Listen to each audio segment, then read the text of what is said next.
Hello dear students, आज हम लोग बायोलॉजी में थर्ड चैप्टर पढ़ेंगे एनसीईआरटी 11th में। तो किंगडम प्लांट में जो है लाइफ साइकिल जो है दो तरीके का होता है किंगडम प्लांट में। ठीक है, स्पोरोफिटिक और गेमेटोफिटिक। सेकंड चैप्टर में आप लोगों ने पढ़ा था अल्टरनेशन ऑफ जनरेशन के बारे में। आप लोगों ने पढ़ा था, तो वो यही यहीं पर जो है अल्टरनेशन ऑफ जनरेशन के बारे में आप लोग जानेंगे। अल्टरनेशन ऑफ जनरेशन जो है प्लांट की लाइफ साइकिल के बारे में है। प्लांट की लाइफ साइकिल जो है टू साइकिल्स से बनी होती है। So plant cycle is divided into two cycles, which is sporophytic and gametophytic. Sporophytic is diploid and gametophytic is haploid. Okay, always remember this, that plant life cycle is gametophytic, which is haploid, and another one is sporophytic, which is diploid. Okay, so begin with gametophyte. ठीक है, तो यहाँ पर जो है gametophyte जो है haploid है। गेमेटोफाइट में गेमेटोफाइट लाइफ साइकिल में क्या होता है, गैमीट्स प्रोड्यूस होते हैं which are they are haploid. Then they produce gametes by mitosis. Okay, always remember children that mitosis keeps the ploidy level same and meiosis keep the ploidy level half. Okay, so meiosis is reductional division. See, reductional cycle. Okay, so reduction is done over here and the ploidy reduces to half. Okay, 2n to n. Okay, so यहाँ पर gamete जो है produce हुए, gamete जो है mitosis हुआ, female और male gamete बने, उसके फ्यूजन से जाइगोट बना। ठीक है, जाइगोट होने के बाद क्या हुआ, प्लॉइडी लेवल चेंज हो गया, ये ध्यान रखना। और वहां पर क्या बन गया, 2n। ठीक है, n प्लस n 2n, ये जो है आपने पहले भी पढ़ा था। ठीक है, फिर उसके बाद जाइगोट स्पोरोफाइट यहाँ पर बनाता है। आगे आगे जब हम जैसे जैसे चैप्टर में बढ़ेंगे वैसे हमें पता लगेगा कि जाइगोट से स्पोरोफाइट किस तरीके से बनता है, लेकिन सिर्फ और सिर्फ अभी इस बात को समझिए कि जाइगोट से स्पोरोफाइट बन गया जो कि डिप्लॉइड होता है। ठीक है, स्पोरोफाइट जो है डिप्लॉइड। यहाँ पर क्या हुआ, स्पोरोफाइट जो है यहाँ पर स्पोरोफाइट ने मेयोसिस करके स्पोर्स बना दिए। स्पोर्स जो है यहाँ पर एन, यहाँ पर इसकी प्लॉइडी लेवल हो गई। ठीक है, तो यहाँ पर रिडक्शनल डिवीजन हुआ, स्पोर्स बने, और स्पोर्स बनने के बाद यहाँ पर एन हो गया। ठीक है, और फिर से स्पोर्स ने जो है जर्मिनेट करके यहाँ पर गैमीट्स बना दिए। ओके बच्चों, ठीक है, तो ये जो है बहुत बेसिक चीज है प्लांट साइकिल के लिए, और ये जो है आप अपने दिमाग में एकदम फिट कर लीजिए। ठीक है, और जितना आप इस चैप्टर को रिवाइज करेंगे, जितना आप इस चैप्टर के रीडिंग करेंगे, जितना आप इसके एग्जाम्पल्स को लिखेंगे, वो उतना ही आपके लिए अच्छा होगा। और जितना आप उसको टाइम देंगे इस चैप्टर को, आपके दिमाग में आपको ये फिट हो जाएगा चैप्टर, और आपको इसमें जो चीजें जो बड़ी अजीब सी लगती है वो चीजें अजीब सी नहीं लगेंगी। हाँ, थोड़ा सा प्लांट का लाइफ साइकिल जो है बच्चों अलग होता है ह्यूमन से, दूसरे ऑर्गेनिज्म से। तो वो आपको समझना है कि प्लांट की लाइफ साइकिल स्पोरोफिटिक होती है और केमिटोफिटिक होती है, अदर ऑर्गेनिजम्स की तरह नहीं होती। ओके, अब हम लोग चलते हैं आगे किंगडम एल्गी में। ठीक है, तो अब हम इसके जनरल फीचर्स के बारे में बात कर लेते हैं। तो एल्गी जो है chlorophyll bearing simple thalloid structure होता है, उसका ऑटोट्रॉफिक होता है। ठीक है, क्लोरोफिल होता है तो ऑब्वियसली ऑटोट्रॉफिक होगा। ठीक है, फोटोसिंथेसिस करेगा तो ऑटोट्रॉफिक होगा। ओके, और इसका जो स्ट्रक्चर होता है सिंपल होता है, थायलाइड स्ट्रक्चर होता है। थायलाइड स्ट्रक्चर मतलब क्या होता है बच्चों, कि किसी मतलब जैसे कि आप बाहर जाते हैं तो आप पेड़ पौधे देखते हैं, तो पेड़ पौधे किस तरीके से उनका एनाटॉमी होती है, किस तरीके से कि उसके पास पत्ते होते हैं, स्टेम होती है, और ट्रू लीव्स होती हैं, ट्रू स्टेम होती है, ट्रू लीव्स होती हैं, और ट्रू रूट्स होती है। तो लेकिन इनके पास ये जो प्रिमिटिव है, बहुत ही प्रिमिटिव है ये एल्गी। इसके पास कोई भी इस तरीके का स्ट्रक्चर नहीं होता, ना जाइलम होता है ना फ्लोएम होता है कंडक्शन के लिए। ठीक है, तो ना तो इसके पास ट्रू लीव्स होंगी, ना ट्रू स्टेम, ना roots, ना जाइलम और phloem. So that's why it has an uneven structure which is called as thalite. Okay, and they are largely aquatic organisms. They can be fresh or marine organisms. Okay, so why they are largely aquatic, you must be wondering. So ये largely aquatic इसलिए होते हैं बच्चों कि इसमें जैसे कि आप लोग पेड़ों में देखते हैं कि जब बहुत सारे मोड ऑफ रिप्रोडक्शन होते हैं, जब पॉलिनेशन होता है तो क्या होता है, विंड के थ्रू हो जाता है, ठीक है, और या फिर इंसेक्ट्स के थ्रू हो जाता है। लेकिन यहाँ पर क्या होता है, यहाँ पर जब गैमीट्स होते हैं, मेल और फीमेल गैमेट, तो ये मेल गैमेट जो होता है वो फ्लैजिलेटेड होता है, ठीक है, उसके पास फ्लैजिला होता है मूवमेंट करने के लिए।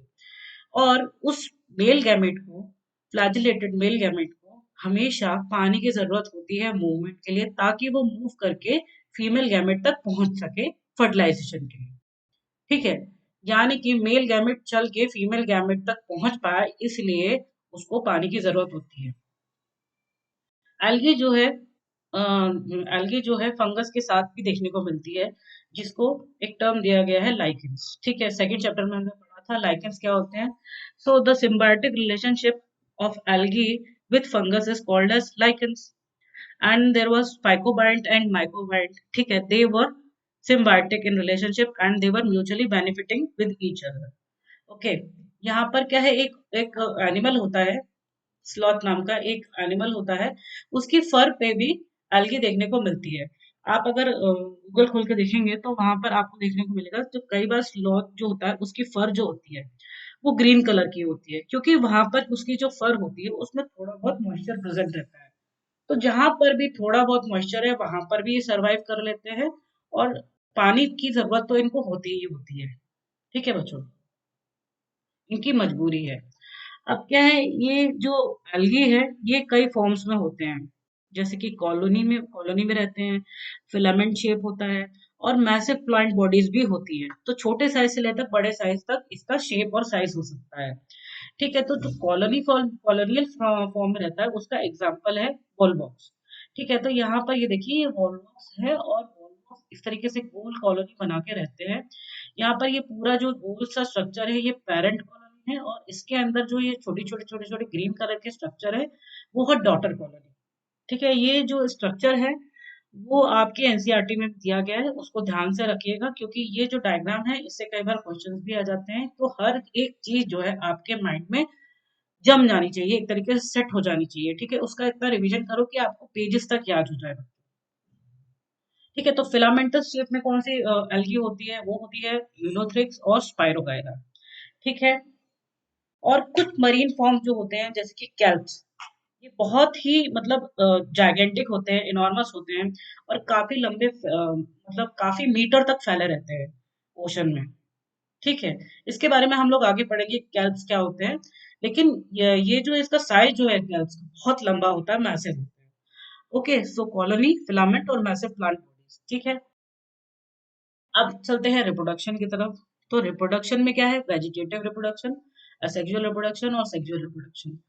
वेजिटेटिव रिप्रोडक्शन में ये शो करते हैं फ्रेगमेंटेशन। फ्रेगमेंटेशन में क्या होता है कि एक ऑर्गेनिज्म से दूसरा ऑर्गेनिज्म बन जाता है सेम एकदम।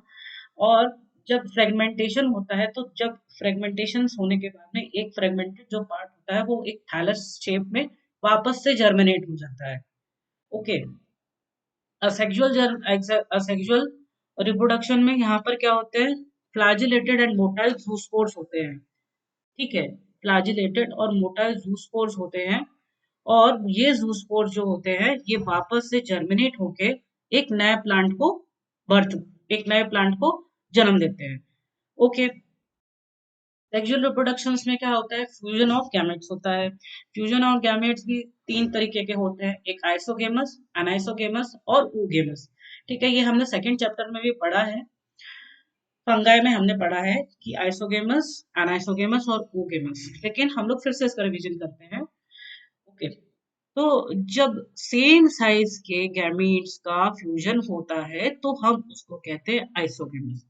अब ये आइसोगेमस जो है फ्लैजिलेटेड भी ये जो गैमीट्स होते हैं इसमें सेम साइज के तो होते हैं, लेकिन वो फ्लैजिलेटेड भी हो सकते हैं और नॉन फ्लैजिलेटेड भी हो सकते हैं, ठीक है बच्चों।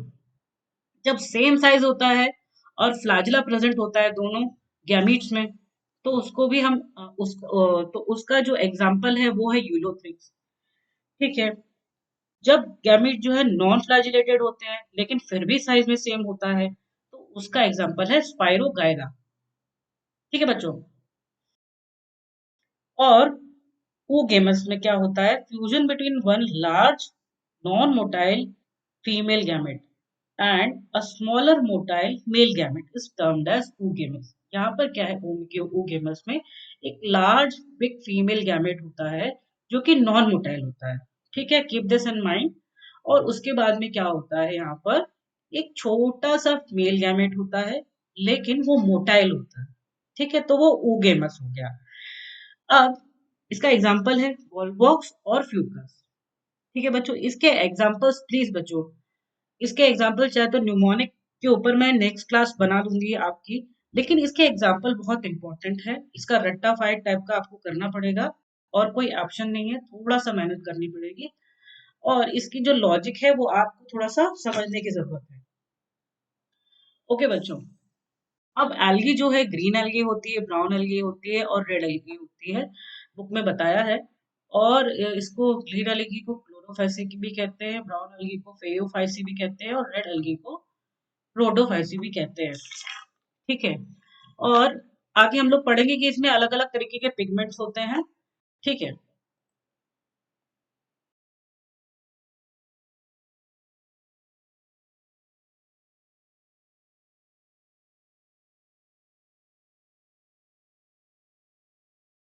ओके। तो ये जो एल्गी है ये हम लोगों के लिए काफी बेनिफिशियल होती है, हम लोग इसका यूज करते हैं। They are useful to man in variety of ways.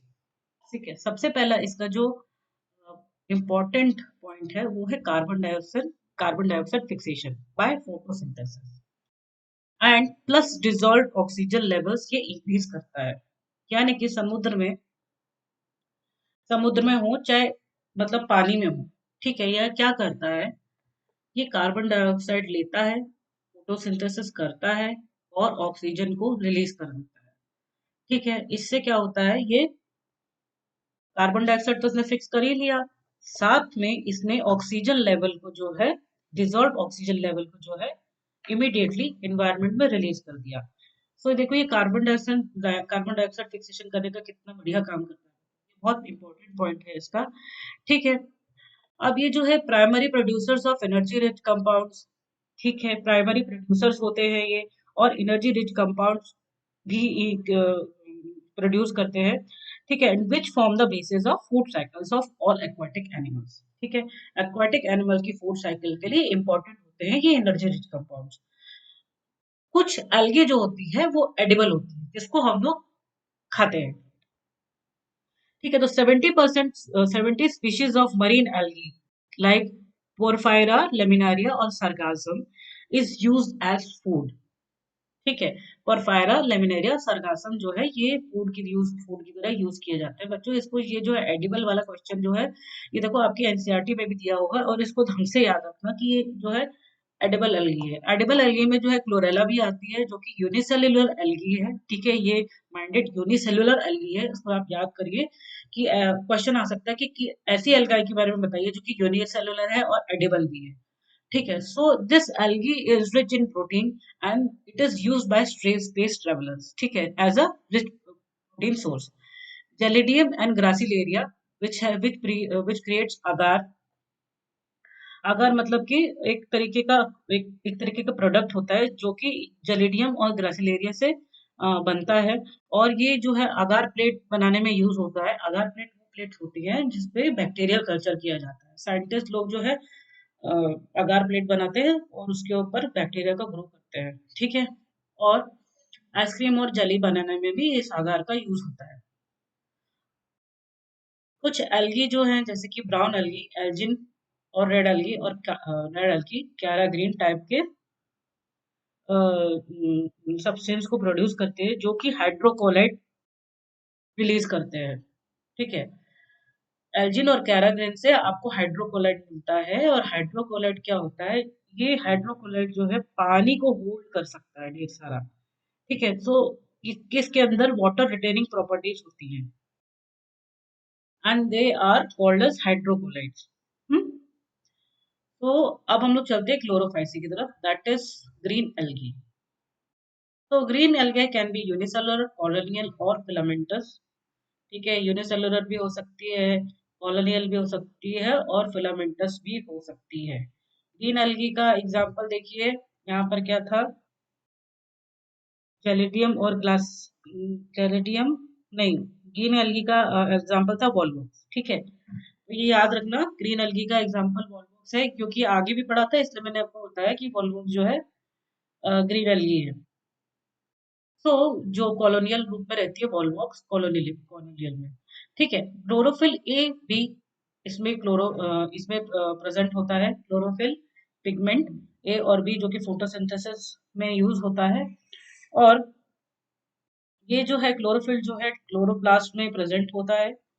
ठीक है, और ये क्लोरोप्लास्ट जो है इसमें ये जो क्लोरोफिल है इसका डिफरेंट डिफरेंट शेप हो सकता है डिफरेंट डिफरेंट स्पीशीज में। Chlorophyll discoid, plate light, reticulate, cup shape, spiral, ribbon shape, और अलग अलग तरीके के शेप का हो सकता है डिफरेंट स्पीशीज में। ठीक है, अब क्या होता है, इसके क्लोरोप्लास्ट के अंदर जो है पायरेनॉइड नाम की एक स्टोरेज बॉडी प्रेजेंट रहती है, एक या इससे ज्यादा, एक से ज्यादा। ठीक है, पायरेनॉइड नाम की एक स्टोरेज बॉडी प्रेजेंट रहती है क्लोरोप्लास्ट के अंदर, एक या एक से ज्यादा। और ये पायरेनॉइड क्या करता है, ये प्रोटीन स्टोर करने का काम करता है। ठीक है, यहाँ पर मैंने फूड स्टोरेज में स्टार्च लिख दिया है, वो गलती से लिख दिया है। ओके, तो इसको आप मत लिखिए, फूड स्टोरेज करता है ये प्रोटीन।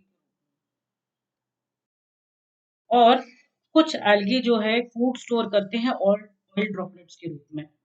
ठीक है, और तो कौन कौन से रूप में, कौन कौन से फॉर्म में ये एल्गी स्टोर, ग्रीन एल्गी जो है स्टोर करती है, पायरेनाइड और ऑयल ड्रॉपलेट। ठीक है बच्चों, तो ग्रीन एल्गी का जो सेल स्ट्रक्चर होता है उस पर बात करते हैं। ग्रीन एल्गी जो है सेल्यूलोज और पेक्टोस उसका से मिलके बनती है, उसका सेल वॉल जो होता है सेल्यूलोज और पेक्टोस से मिलके बनता है। सेल्यूलोज जो है उसकी इनर लेयर होती है और आउटर लेयर जो होता है वो होता है पेक्टोस। वेजिटेटिव रिप्रोडक्शन होता है इसके अंदर, जो कि फ्रेगमेंटेशन से होता है, bye formation of different types of spores से भी होता है वेजिटेटिव रिप्रोडक्शन। तो वेजिटेटिव रिप्रोडक्शन दो तरीके से होता है, फ्रेगमेंटेशन और formation of different types of spores. Asexual reproduction में क्या होता है, फ्लैजिलेटेड जूस्पोर्स होते हैं, जो कि जूस्पोरेंजिया में प्रोड्यूस होते हैं। हमने सेकंड चैप्टर में पढ़ा था, एक फ्रूटिंग बॉडी होती है जो कि जूस्पोरेंजिया होती है, उसके अंदर जूस्पोर्स होते हैं। यहाँ पर क्या है, जूस्पोर जो है फ्लैजिलेटेड है, बस इतनी बात कही गई है एसेक्सुअल रिप्रोडक्शन में। सेक्सुअल रिप्रोडक्शन में क्या होता है, formation of sex cells, and it may be isogamous, anisogamous and gamous। ठीक है, and some commonly found algae are Chlamydomonas, Volvox, Eulothrix, Pyrogyra and Chara। Okay, इसके जो एग्जांपल्स है बच्चों वो जरूर आप लोग याद रखना। अब हम लोग पढ़ते हैं phaeophyceae, which is brown algae. So brown algae is primarily found in marine habitat। ठीक है बच्चों, ये मरीन हैबिटेट में ज्यादा देखने को मिलती है, और इसका साइज और शेप जो है इसमें काफी तरीके का ग्रेट वेरिएशन आपको देखने को मिलेगा। ठीक है, ये सिंपल ब्रांच भी हो सकती है और प्रोफ्यूजली ब्रांच भी हो सकती है और फिलामेंटस फॉर्म भी हो सकता है। मतलब सिंपली छोटी मोटी जैसे कि ब्रांच होते हैं, सिंपल ब्रांच होती है, एक टहनी पे दो तीन ऐसे डंडियां लगी होंगी। ठीक है, लेकिन जहां पर बहुत सारी प्रोफ्यूजली ब्रांच, ढेर सारी ब्रांचेस होती है, उस तरीके का भी देखा जाता है, केल्प होता है। और इसकी जो हाइट जो होती है हेल्प कैल्प की, वो 100 मीटर्स तक पहुंच सकती है। ठीक है, बहुत लंबे लंबे मैसिव बॉडीज हो सकती है इनकी। और इसके अंदर जो पिगमेंट प्रेजेंट होते हैं वो होते हैं chlorophyll a c, fucoxanthin, sorry chlorophyll a c, carotenoid, xanthophylls and fucoxanthin. ठीक है, और ये जो कैल्प्स होते हैं, ये जो ब्राउन एल्गी होती है, इसका कलर ऑलिव ग्रीन से लेकर ब्राउन तक, मतलब ब्राउन तक हो सकता है, depending on the amount of xanthophyll pigment and fucoxanthin। ठीक है, तो xanthophyll और fucoxanthin कितनी अमाउंट में प्रेजेंट है इसमें ब्राउन एल्गी में, उसके कारण जो है ऑलिव ग्रीन से लेकर ब्राउन तक उसका कलर आता है, मतलब डिपेंड करता है, depends on the colour, depends on the pigment present in the brown algae. ठीक है, और इसमें फूड स्टोरेज जो है कार्बोहाइड्रेट, कॉम्प्लेक्स कार्बोहाइड्रेट्स होते हैं इसके अंदर, फूड स्टोरेज, और जो कि लैमिनारिन और मैनिटोल के फॉर्म में स्टोर किए जाते हैं। ठीक है, तो लैमिनारिन और mannitol are stored as complex carbohydrates. Okay, इसकी प्लांट बॉडी जो है it is attached with holdfast to the substratum, मतलब ये जैसे जमीन में होल्ड फास्ट के थ्रू चिपके रहते हैं।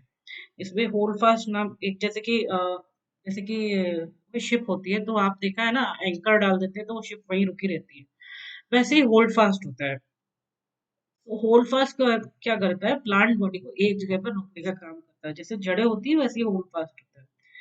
ठीक है, यहाँ पर क्या है, यहाँ पर ये स्टेम तो है नहीं, ये थैलॉइड बॉडी होती है इनकी। तो यहाँ पर स्टेम की जगह स्ट्राइप होता है और लीफ की जगह होता है फ्रॉन्ड। ठीक है, ये इसका स्ट्रक्चर है। अब आते हैं इसके रिप्रोडक्शन के ऊपर। तो रिप्रोडक्शन जो है वेजिटेटिव रिप्रोडक्शन होता है, सेक्सुअल और सेक्सुअल। वेजिटेटिव रिप्रोडक्शन में फ्रेगमेंटेशन होता है, असेक्सुअल में बाइफ्लैजिलेटेड ज़ूस्पोर्स होते हैं, जो कि अनइक्वल होते हैं साइज में, and they are laterally present on the body. ठीक है, कैसे होता है सेक्सुअल रिप्रोडक्शन, ज़ूस्पोर्स प्रेजेंट होते हैं जो कि बाइफ्लैजिलेटेड होता है, इसके पास दो फ्लैजिला होता है, और ज़ूस्पोर जो होता है इसका पेयर शेप्ड होता है। ठीक है, और ये जो फ्लैजिला है ये लेटरली प्रेजेंट होते हैं और ये साइज में अनइक्वल होते हैं, एक फ्लैजिला बड़ा हो सकता है, एक फ्लैजिला छोटा हो सकता है। ठीक है, सेक्सुअली कैसे रिप्रोड्यूस करते हैं ये, सेक्सुअली रिप्रोड्यूस करते हैं आइसोगेमस, अनाइसोगेमस और गेमस गैमेट्स के थ्रू। और इसके एग्जांपल्स हैं ectocarpus, dictyota, laminaria, sargassum and Fucus.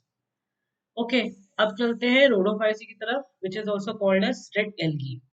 ठीक है, तो रेड एल्गी में जो पिगमेंट है प्रेडोमिनेंटली प्रेजेंट है वो है are phycoerythrin a and chlorophyll a and d. इसका हैबिटेट जो है रेड एल्गी का, ये वार्मर एरियाज में देखने को मिलती है, और ये well lighted to darker areas में भी होती है। तो मतलब वेरी कर सकती है, मतलब गर्म, मतलब कि जहाँ पर बहुत सारी लाइट प्रेजेंट होती है, और गहराइयों में भी आपको देखने को मिल सकती है जहाँ पर बहुत कम लाइट प्रेजेंट होती है। ओके, और फूड स्टोरेज क्या है इसका, फ्लोरिडियन स्टार्च। ठीक है, फ्लोरिडियन स्टार्च जो होता है उसके रूप में जो है इसका फूड स्टोर होता है। ओके, और which is similar to amylopectin and glucose. ठीक है, क्वेश्चन आ सकता है कि एमाइलोपेक्टिन और ग्लूकोज से सिमिलर जो है मिलता जुलता कौन सा स्टार्च होता है, तो you should go to the option floridean starch. Okay, and reproduction is done with vegetative reproduction, asexual reproduction and sexual reproduction. So vegetative reproduction is through fragmentation, asexual reproduction is by non-motile spores, okay, and sexual reproduction is done by non-motile gametes. So इसको याद रखना है कि यहाँ पर specially बोला गया है non-motile gametes, और वो गैमेट जो है वो गेमस होते हैं। ओके, इसका सेक्सुअल रिप्रोडक्शन थोड़ा सा अलग है, तो नॉन मोटाइल गैमेट्स हैं, और वो गैमेट जो है वो गेमस हो सकते हैं। और थोड़ी सी इसके सेक्सुअल रिप्रोडक्शन की प्रोसेस जो है थोड़ी सी कॉम्प्लेक्स होती है, कॉम्प्लेक्स पोस्ट फर्टिलाइजेशन डेवलपमेंट्स होते हैं इसके अंदर। सो थोड़ा सा इसको याद रखिएगा। एग्जाम्पल है पॉलीसाइफोनिया, पोरफायरा, ग्रासिलेरिया, जेलिडियम। ओके बच्चों, तो आप ये जो है टॉपिक, सब टॉपिक जो है इस पे खत्म होता है, और नेक्स्ट क्लास में मैं आपको ब्रायोफाइट्स और टेरोडोफाइट्स के बारे में पढ़ाऊंगी। और बच्चों, आपको अगर कोई भी डाउट होता है तो you can mention that into the comment section, and I will try my best to reply for that comment. Okay, so best of luck for NEET, और अच्छे से प्रिपेयर करते रहिए और रिवाइज करते रहिए।